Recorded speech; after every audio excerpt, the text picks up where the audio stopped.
삼성전자가 한국산 휴대폰의 무덤이자 애플의 아성인 일본 스마트폰 시장에서 10년 만에 최대 점유율을 기록하며 3분기 만에 3위에서 2위로 올라섰습니다. 1위는 여전히 애플이지만 애플 판매량은 100만 대 줄어든 반면 모든 브랜드 중에서 삼성전자만 판매량은 급신장했습니다. 지난달 출시한 플래그십 스마트폰 갤럭시 S22 시리즈 사전 판매 호조와 오는 8월 발표될 갤럭시 Z 플립4에 힘입어 일본 내 입지가 커질 전망입니다. 16일 글로벌 시장 조사 업체 스트래티지 애널리틱스에 따르면 갤럭시 스마트폰은 올해 1분기 일본 시장에서 점유율 13.5%로 1위 애플 뒤를 이었습니다. 전년 동기 대비 1.7%포인트 오른 수치입니다. 올 1에서 3월 점유율은 지난 2013년 1분기 14.1%를 찍은 후 10년 만에 분기 기준 최고 수준인데요. 갤럭시의 선전에 샤프는 2위에서 3위로 내려왔습니다. 삼성전자와의 격차는 무려 4.3%포인트입니다. 갤럭시는 판매 대수에서도 샤프와 큰 차이를 보였는데요. 삼성전자 스마트폰은 100만 대가 팔렸지만 샤프 기기는 70만 대에 불과했습니다. 눈여겨볼 점은 삼성전자가 지난해 4분기 대비 출하량이 증가한 유일한 제조사라는 것입니다. 1위 애플의 판매량은 520만 대에서 420만 대로 줄었고 샤프의 출하량은 직전 분기와 동일한 수준입니다. 삼성전자는 전세계 1위 스마트폰 브랜드이지만 일본에서는 반한 감정 탓에 기세를 펴지 못했습니다. 또 지난 2001년 출시된 애플 휴대용 MP3 플레이어 아이팟의 두꺼운 마니아층이 자연스레 2007년 아이폰 수요로 이어졌고 애플의 선점 효과를 후발주자인 갤럭시가 깨긴 어려웠습니다.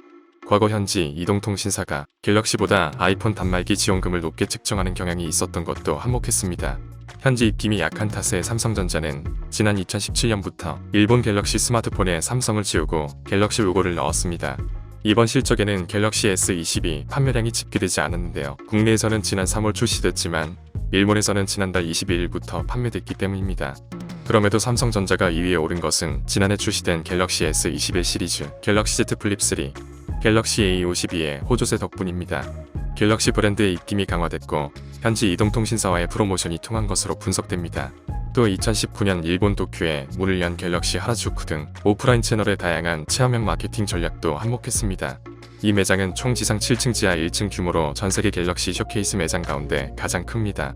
지난 3월에는 아이돌 그룹 방탄소년단 팬들을 위한 전시관을 만들고 이달부터 일부 고객에게 BTS 포스터를 주는 행사도 진행합니다.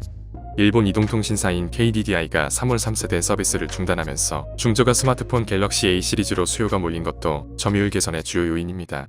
성능이 떨어지는 중국 스마트폰보다는 플래그십 폰에 준하는 성능과 저렴한 가격이 특징인 보급형 기기가 주목을 받고 있다는 것입니다.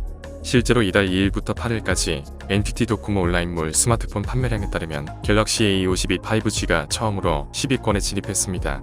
업계 관계자는 BTS 같은 유명 한류 스타들과의 협업도 한몫했고 일본 내 경기 악화와 3G 서비스 종료가 시기적으로 겹치면서 가성비 폰 갤럭시 A로 갈아타는 움직임이 잇따른 것 같다고 말했습니다. 업계는 오는 2분기에 갤럭시 S22 시리즈 실적까지 포함되면 일본 내 점유율이 더욱 오를 것으로 보입니다. 실제로 갤럭시 S22 시리즈의 일본 사전 판매량은 전작보다 50% 증가했고 요술봉이라 불리는 S펜이 탑재된 갤럭시 S22 울트라에 대한 선호도가 사전 흥행을 이끈 것으로 분석됩니다. 이상 업데이트부였습니다.